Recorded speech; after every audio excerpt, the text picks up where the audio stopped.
Bismillahirrahmanirrahim. Bismillahirrahmanirrahim. Assalamualaikum warahmatullahi wabarakatuh. Innal hamdalillah nahmaduhu wa nasta'inuhu wa nastaghfiruh wa natubu ilayh. Wa na'udzu billahi min shururi anfusina wa min sayyiati a'malina. May yahdihillahu فلا مضل له ومن يضلل فلا هادي له وأشهد أن لا إله إلا الله وحده لا شريك له وأشهد أن محمدا عبده ورسوله صلى الله عليه وعلى آله وسلم تسليما كثيرا. سبحانك لا علم لنا إلا ما علمتنا إنك أنت العليم الحكيم. اللهم ربنا إنا نسألك علما نافعا ونعوذ بك من علم لا ينفع.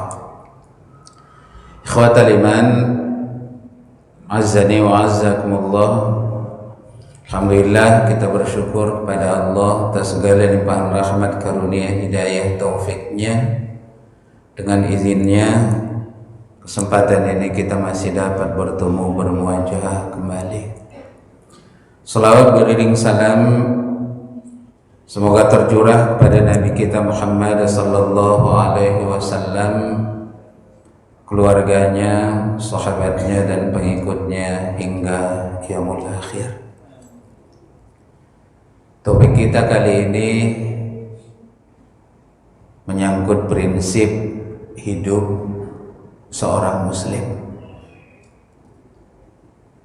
Menyangkut prinsip hidup seorang muslim, seharusnya setiap kita telah memilikinya. Tapi boleh jadi perjalanan kehidupan dari setiap kita masing-masing berbeda-beda. Maka dari itu yang pertama, Allah tidaklah menciptakan kita kecuali agar kita beribadah kepada Allah Subhanahu wa ta'ala. Allah Subhanahu wa ta'ala berfirman di dalam Al-Quran, di dalam surat Az-Zariyat, surat yang ke-51 dari ayat 56, Allah menyatakan, "Wa ma khalaqatul jinna wal insa illa liya'budun." Dan tidaklah aku menciptakan bangsa jin dan juga bangsa manusia kecuali agar mereka beribadah kepadaku.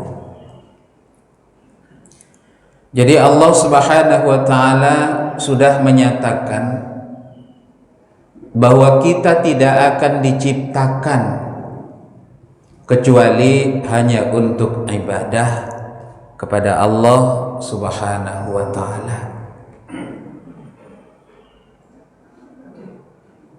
Ma uridu minhum min rizqin. Aku tidak menghendaki rizki sedikit pun dari mereka. Wa ma uridu an yut'imun. Dan aku juga tidak ingin agar mereka memberi makan kepadaku. Innallaha huwar razzaq. Sesungguhnya Allah Subhanahu wa ta'ala, Dia adalah pemberi rizki itu. Dzul quwwatil matin, di mana Allah memiliki kekuatan lagi maha kokoh. Maka dari itu hendaklah kita camkan di dalam diri kita. Mendengung ini ya, kayaknya terlalu gede volume anunya ini dikit.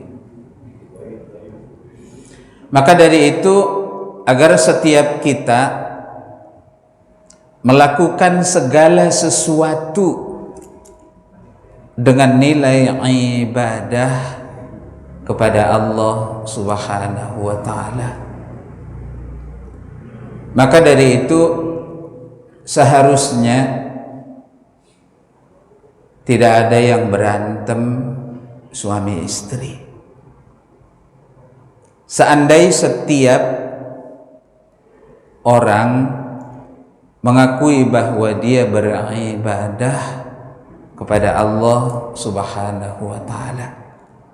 Katakanlah misalnya istri telah menyediakan makanan, dia memasak, dia menyediakan, terakhir disuruh pada suaminya untuk makan. Ayah, makan ya, hidangan sudah selesai. Kebiasaan bagi kita untuk menyediakan makanan, kalau dulu diangkatin, Pak. Lalu kemudian suami merasa, rasanya saya tidak pengen makan. Mah, rasanya saya belum pengen makan. Cuman gara-gara ngangkatin makanan doang. Secara umum istri dulu sekarang alhamdulillah tidak begitu beda maksudnya. Dulu ngomong kayak ya dari tadi capek kita ngangkatin, padahal Allah Jalla wa'ala telah memberikan pahala bagi setiap kita mengangkatinya. Lalu kemudian kita bilang capek. La ilaha illallah. Jadi ayah tidak mau makan, tidak, angkat lagi. Ketika dia mengangkat lagi, Allah memberikan pahala lagi kepada dia. Maka dua kali Allah Subhanahu wa ta'ala memberikan pahala kepada yang menyediakan makanan itu. Mau pakai berantem? Seharusnya tidak. Maka dari itu lakukan segala sesuatu hanya untuk ibadah kepada Allah Subhanahu wa ta'ala. Namun perlu kita ingat bahwa kita masuk surga bukan karena hasil dari amal. Walau amal diperintahkan oleh Allah Subhanahu wa ta'ala, akan tetapi kita masuk surga karena rahmat Allah Subhanahu wa ta'ala. Nabi sallallahu alaihi wasallam beliau telah bersabda, diriwayatkan oleh Imam Muslim dari Jabir radhiyallahu anhu, sami'tu an-nabiyya sallallahu alaihi wasallam yaqul, la yudkhilu ahadan minkum amaluhul jannah. Tidaklah memasukkan salah seorang dari kalian amalnya ke dalam surga. Jadi bukan amal yang memasukkan kita ke dalam surga. Wala yujiruhu minan nar, dan juga tidak menyelamatkannya dari siksa api neraka. Bukan karena amal, walau amal diperintahkan oleh Allah Subhanahu wa ta'ala. Wala ana, tanpa terkecuali aku, kata Nabi sallallahu alaihi wasallam, illa birahmatin minallah, kecuali hanya dengan rahmat Allah Subhanahu wa ta'ala. Maka dari itu, selain dari kita melakukan untuk ibadah kepada Allah, maka lakukan segala sesuatu untuk mencari rahmat Allah Subhanahu wa ta'ala. Maka dari itu, ini adalah yang pertama. Kemudian yang kedua, ketika Allah telah menciptakan kita untuk ibadah, maka Allah telah mengutus para nabi dan rasul. Kemudian Allah menurunkan kitab kepada setiap nabi dan rasul itu. Jumlah nabi dan rasul seluruhnya ada berapa? Hah? 310 jumlah nabi dan rasul. 124.000 jumlah nabi dan rasul, sebagaimana Nabi sallallahu alaihi wasallam meriwayatkan di dalam riwayat Imam Ahmad bin Hanbal. 124.000 nabi dan rasul. Dari 124.000 nabi dan rasul, kan beda nabi dengan rasul. Rasul adalah untuk umatnya. Maka rasul dari 124.000 berapa orang? 313 rasul dari 124.000.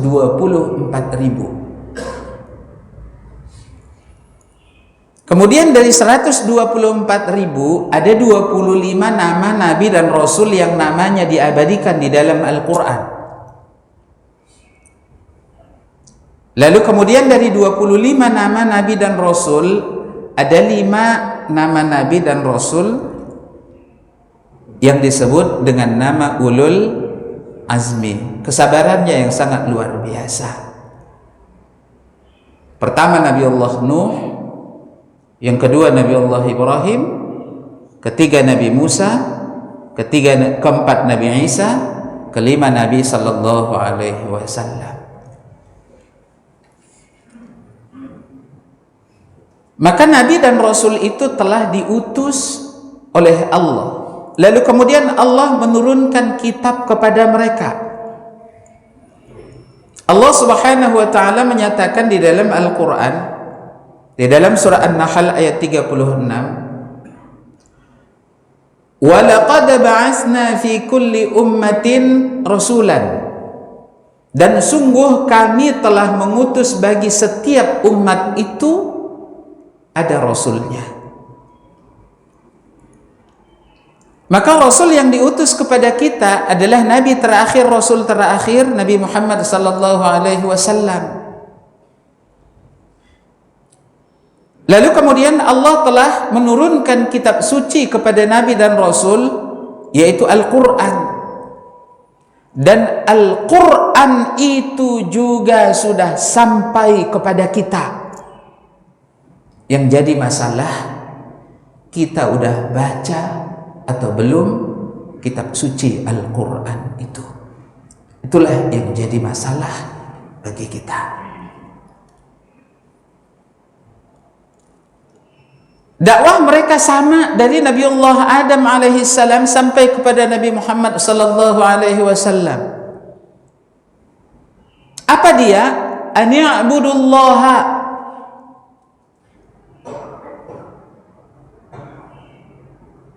agar setiap orang menyeru umatnya untuk menyembah Allah Subhanahu wa taala. Yang kedua, wajtanibut taghut, agar mereka menjauhi taghut. Taghut itu berasal dari kalimat tagha. Tagha itu artinya melampaui batas. Maka taghut apa saja yang diperlakukan melampaui batas yang dibolehkan oleh Allah dan Rasulnya.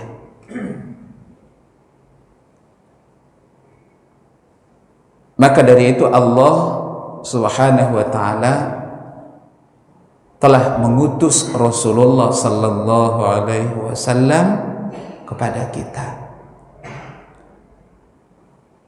Maka dari itu Allah Subhanahu wa ta'ala juga berfirman di dalam surah Al-Hasyr ayat 7, potongan ayatnya, "Wa ma atakumur rasulu fakhuzuhu."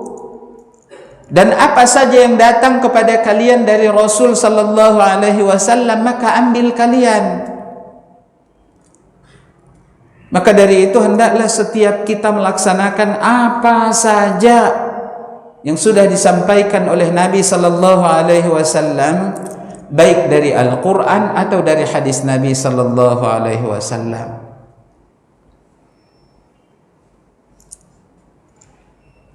Wa ma nahakum anhu fantahu, dan apa saja yang telah dilarang oleh Rasulullah sallallahu alaihi wasallam dari hal itu, fantahu, maka berhentilah.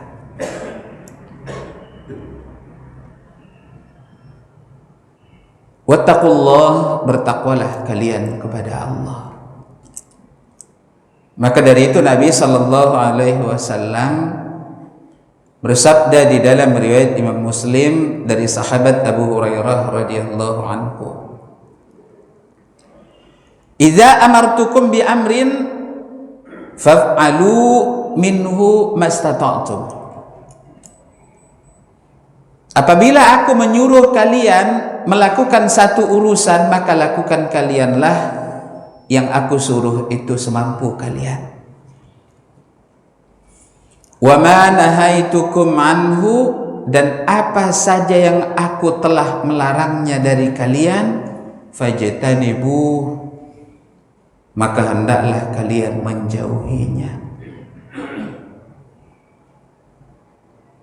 Maka dari itu Allah telah mengutus Rasulullah sallallahu alaihi wasallam 14 abad yang lalu.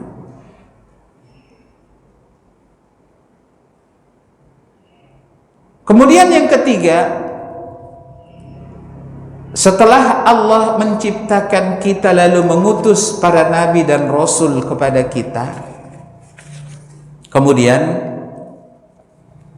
kewajiban bagi setiap kita untuk menuntut ilmu.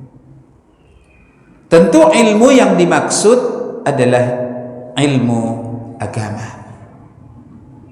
Nabi sallallahu alaihi wasallam bersabda, hadis sahih diriwayatkan oleh Imam Ibnu Majah juga yang lainnya, dari Anas bin Malik radhiyallahu anhu, "Talabul ilmi fariidatun ala kulli muslimin." Menuntut ilmu itu adalah wajib atas setiap muslim. Memang yang disuruh adalah muslim laki-laki, tetapi apa yang diwajibkan oleh Allah kepada muslim laki-laki, maka diwajibkan juga kepada muslimah, muslim perempuan. Kecuali apa yang dikecualikan oleh Allah atau oleh Rasulnya sallallahu alaihi wasallam. Maka dari itu menuntut ilmu apa ini? Tentu adalah ilmu agama. Ilmu agama itu juga banyak. Maka Syekh Muhammad At-Tamimi rahimahullah menyebutkan di dalam kitabnya Ushulus Salasah, maka ilmu itu paling tidak ada 3. Pertama, ma'rifatullah, agar setiap kita dapat mengenal Allah Subhanahu wa ta'ala. Mengenal Allah dengan mempelajari ilmu tauhid. Ilmu tauhid diantara dari pelajaran akidah. Maka diantaranya setiap kita harus mempelajari di antara dari nama dan sifat Allah Subhanahu wa ta'ala. Sebab tidak akan mungkin seseorang mengenal Allah apabila ia tidak mengenal asma dan sifatnya. Kemudian yang kedua, wa ma'rifatu nabiyhi, agar dia mengenal nabinya sallallahu alaihi wasallam. Nabi sallallahu alaihi wasallam hakikatnya hidupnya telah selesai. Namun boleh jadi dari kita belum banyak membaca menyangkut sirah nabawiyah, sehingga kita di dalam hidup kehilangan contoh, kehilangan pegangan. Maka dari itu, inilah kehidupan kita. Maka seharusnya ada kajian yang topiknya adalah sirah nabawiyah. Cari seorang yang ahli menceritakan sejarah tentang Nabi sallallahu alaihi wasallam. Muhammad Nasiruddin Al-Albani rahimahullahu taala menulis kitab. Memang bila berdasarkan hadis sahih saja tipis sirah nabawiyah. Akan tetapi banyak saat ini sirah nabawiyah yang panjang yang diambil dari seluruh alur kehidupan yang dialami oleh Nabi sallallahu alaihi wasallam.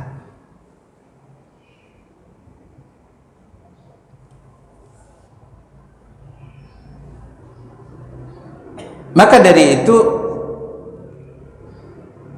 ini yang kedua. Yang ketiga, wa ma'rifatu dinil Islam bil adillah, agar setiap kita mengerti ajaran agama Islam bersama dengan dalil Al-Quran dan Sunnah Nabi sallallahu alaihi wasallam. Maka dari itu yang tiga ini adalah sumber. Belajar ilmu ekonomi, belajar ilmu hukum, belajar ilmu kesehatan, ini hanya sekedar pelengkap.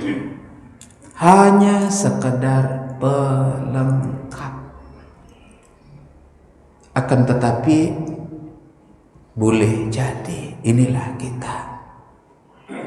kita telah mempelajari kehidupan dunia, tapi lupa dan lalai terhadap kehidupan akhirat.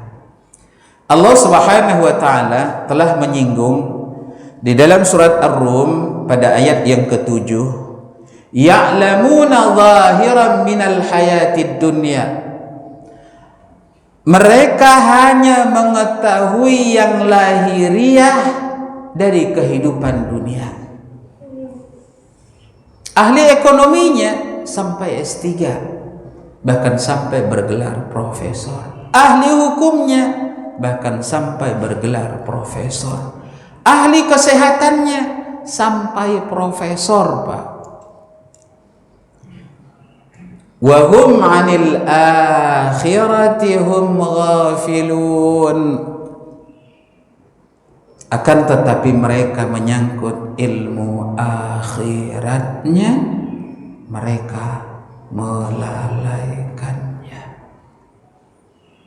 Maka dari itu, janganlah pernah kita melalaikan ilmu akhirat hanya untuk mengejar ilmu dunia. Kemudian yang keempat, Allah telah menciptakan kita untuk ibadah. Allah telah mengutus para nabi dan rasul dan telah mengirimkan kitab suci kepada mereka, dan setiap kita berkewajiban menuntut ilmunya. Kemudian yang keempat, Allah menyuruh kita untuk mencari ma'isyah. Ma'isyah ini adalah untuk penghidupan. Allah Subhanahu wa taala berfirman di dalam Al-Qur'an, Di antaranya dalam surat Al-Jumu'ah pada ayat yang ke-10, fa idza qudiyatis salatu fantashiru fil ardi wabtaghu min fadlillah. Apabila kalian telah selesai melaksanakan salat Jumat itu, salat yang dimaksud di dalam ayat ini adalah salat Jumat.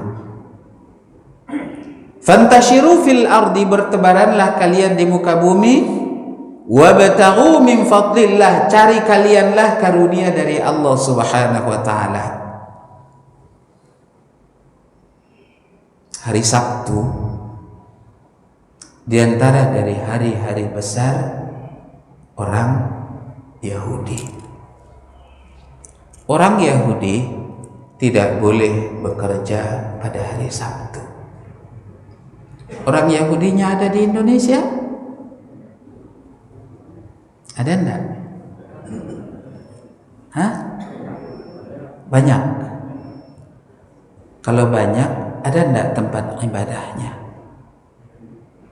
Tempat ibadah dari orang Yahudi di sinagoga namanya.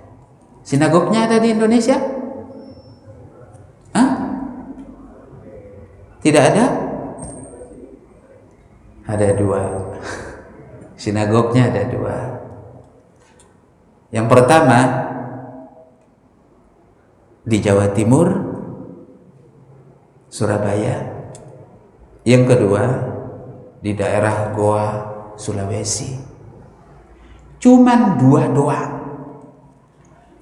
Jamaahnya banyak? Tidak, hanya sekedar satu rumah dibuat menjadi sinagog. Tapi hari Sabtu libur, Pak. Sekecil itu mereka libur hari Sabtu ya. Hari Ahad adalah hari besar di antara dari orang-orang Nasrani. Tidak boleh mereka mencari duit pada hari Ahad, atau mereka menyebutnya hari Minggu. Hari Sabtu dan hari Ahad libur. Kenapa sih Muslim tidak ribut, Pak, dari dulu hari Jumat juga libur? Sebab Allah Jalla wa'ala sudah menyatakan fa idza qudiyatis salatu fantashiru fil ardi. Apabila kalian telah selesai salat, bertebaranlah kalian di muka bumi. Mencari apa? Mencari karunia dari karunia Allah Subhanahu wa taala. Allah saja tidak melarang, Pak, mencari duit ketika hari Jumat. Maka dari itu kaum muslimin adalah mayoritas di Indonesia, minimal paling tidak 85%. Tapi tidak pernah ribut di Indonesia agar libur hari Jumat. Tak pernah, Pak.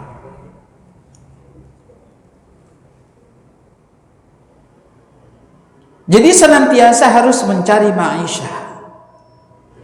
Namun dalam mencari ma'isyah atau mencari penghidupan ini, boleh jadi banyak di antara kita melalaikan kewajiban-kewajiban mereka. Salat ditinggal gara-gara pekerjaan.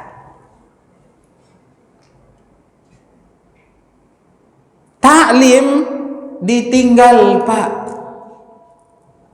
sebab sibuknya dengan pekerjaan. Semua pakai ditinggal.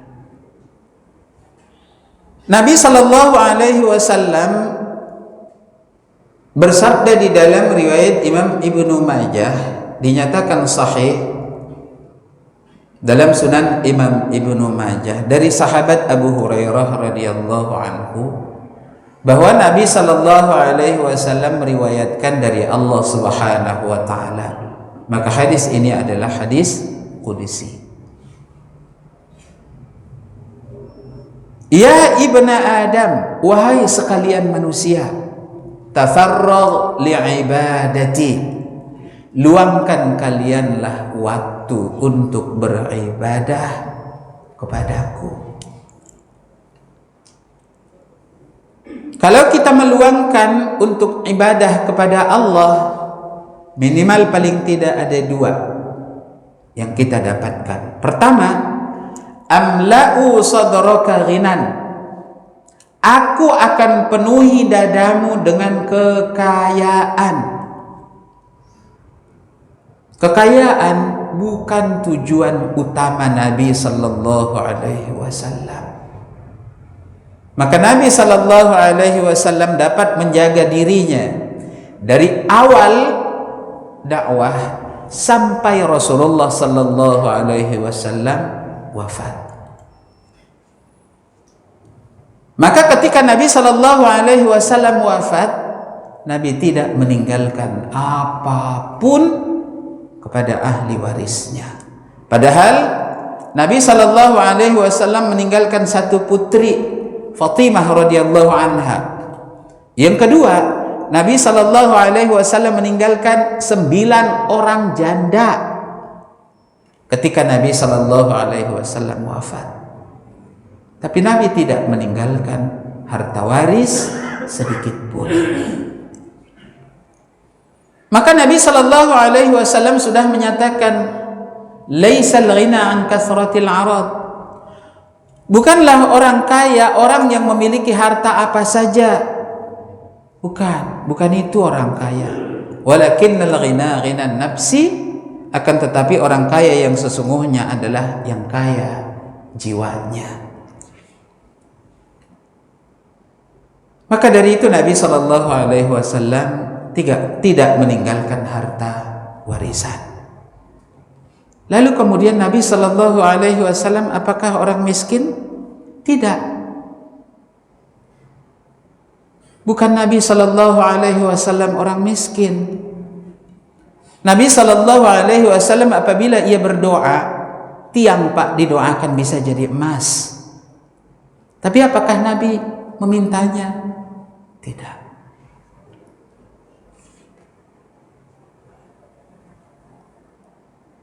Maka dari itu Allah akan memenuhi hati kita dengan kekayaan. Namun kekayaannya bukan kekayaan memiliki apa saja, tapi kekayaannya adalah kekayaan jiwa.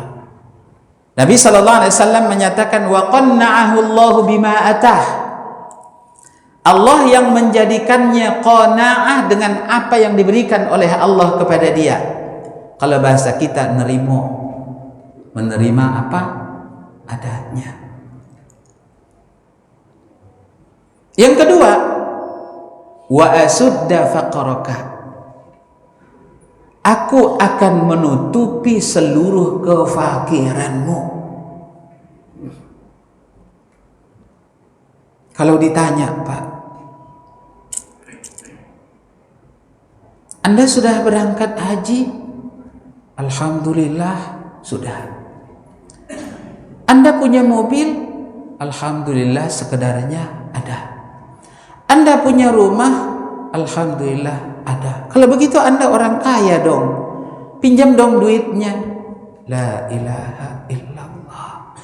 Kalau pinjam duit, Pak, kalau banyak tidak ada. Kenapa bisa demikian? Sebab Allah menutupi kefakirannya. Bila Allah yang sudah menutupi kefakirannya, demi Allah, Pak, dia tidak akan miskin. Tidak akan miskin. Tapi juga tidak akan kaya. Sebab Allah memberi sekehendaknya. Bukan keinginan kita yang menjadi standarnya. Tetapi Allah Jalla wa'ala. Tetapi kalau kita meninggalkannya, wa illam taf'al, kalau kita tidak melakukan ibadah itu, mala'tu sadraka syughlan, aku akan penuhi dadamu dengan kesibukan. Seandainya setiap kita memiliki harta, pengennya rumahnya di Pondok Indah, minimal paling tidak di wilayah Puri Indah.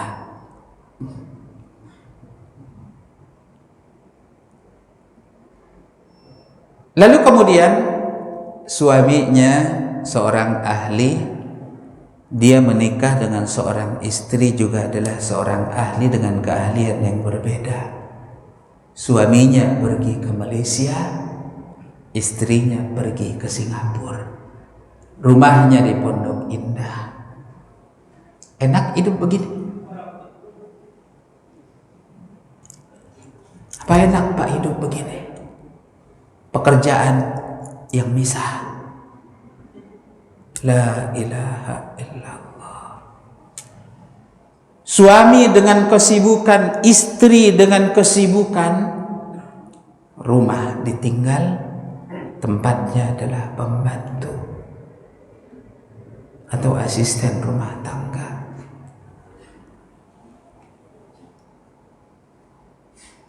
Lalu kemudian walam asudda faqraka, dan aku juga tidak akan menutupi seluruh kefakiranmu.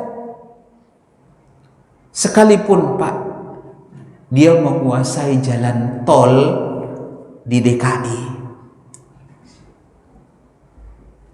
tetapi kalau emang pemiliknya fakir, ya miskin Pak, senantiasa akan kurang dan kurang, kurang dan kurang.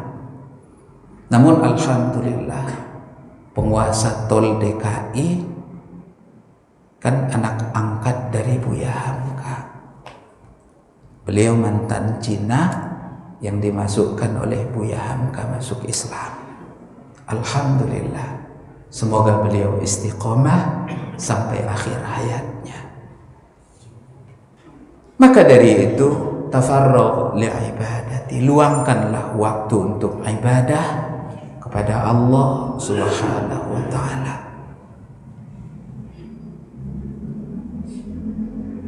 Dalam mencari ma'isyah untuk penghidupan selama kita hidup di atas dunia. Terakhir, agar setiap kita menggantungkan hidup hanya kepada Allah Subhanahu wa ta'ala. Nabi sallallahu alaihi wasallam bersabda di dalam riwayat Imam At-Tirmizi dari sahabat Umar bin Khattab radhiyallahu anhu, dinyatakan Muhammad Nasiruddin Al-Albani dalam riwayat Imam Ibnu Majah adalah sahih. Lau annakum kuntum tawakkaluna 'ala Allah haqqa tawakkulih. Seandainya kalian bertawakal kepada Allah dengan tawakal yang sebenar-benarnya, la ruziqtum, kalian pasti akan diberi rezeki, akan mendapatkan rezeki. Kama yarzuqut thair, sebagaimana burung mencari rezekinya. Burung dari masa Nabi sudah ada Pak, bahkan sebelum masa Nabi Sallallahu Alaihi Wasallam, sampai pada masa kita masih banyak juga burung. Para burung ini taghdu khimasan, mereka pergi di pagi hari dengan temboloknya yang kosong,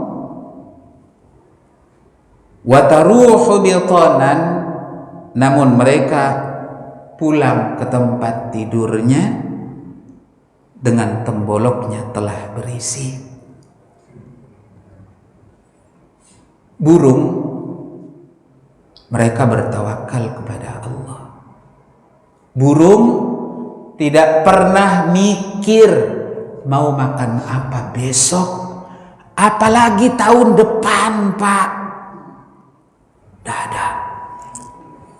Mereka hanya mikir berangkat pagi, kembali sore. Itu burung. Namun karena mereka bertawakal kepada Allah, burung senantiasa ada dari dulu sampai saat ini. Kita sudah 2 tahun Indonesia dipapar oleh corona. Sampai saat ini ada ndak orang Indonesia yang ndak makan, Pak? Tidak ada. Tidak akan ada. Kenapa? Sebab kita jangankan buat besok, buat tahun depan saja kita sudah mikir. Nabi Sallallahu Alaihi Wasallam tidak pernah di rumahnya lebih dari kebutuhan 3 hari. Hanya kebutuhan 3 hari saja. Bahkan pernah tidak ada apa-apa di rumah Nabi Sallallahu Alaihi Wasallam. Kehidupan Nabi telah selesai. Kehormatan telah mereka dapat. Kita, maka hendaklah kita gantungkan hidup kita hanya kepada Allah Subhanahu wa ta'ala. Barang siapa yang menggantungkan hidupnya kepada selain Allah, maka dia akan miskin dan miskin. Maka dari itu, ini adalah prinsip hidup seorang muslim yang seharusnya setiap kita memilikinya. Mungkin sampai di sini yang dapat kami sampaikan. Lebih dan kurang atas penyampaian kami, maka kami minta maaf yang sebesar-besarnya. Sebelum kita tutup, ada yang mau ditanya? Bapak Ibu yang ingin bertanya, mungkin 1-2 pertanyaan di pagi hari ini sebelum Ustadz menutup dengan doa di kajian subuh kita. Silakan Bapak Ibu yang ingin bertanya. Mudah-mudahan nggak ada. Kalau tidak ada, Oke. ada juga Bapak Ibu jamaah, jika belum sempat terpikirkan untuk bertanya pada kajian pagi hari ini, Bapak Ibu bisa bertanya di akun media sosial jamaah Masjid At-Thaibah. Silakan bertanya, komen di sana dalam kajian pada pagi hari ini. Insya Allah beberapa waktu ke depan akan diupload juga rekamannya. Oke. Demikian mungkin, kalau tidak ada pertanyaan, kepada Ustadz untuk ditutup dengan doa. Oke, kalau begitu, kalau tidak ada, alhamdulillah juga. Mudah-mudahan apa yang kita sampaikan menjadi nasihat bagi kita bersama, khususnya bagi kami. Marilah sama kita tutup dengan doa kafaratul majlis. Subhanakallahumma wa bihamdik, asyhadu an la ilaha illa anta, astaghfiruka wa atubu ilaik. Wa sallallahu ala nabiyyina Muhammadin sallallahu alaihi wasallam. Hadana Allah iyyakum wa afu minkum. Wassalamu alaikum warahmatullahi wabarakatuh.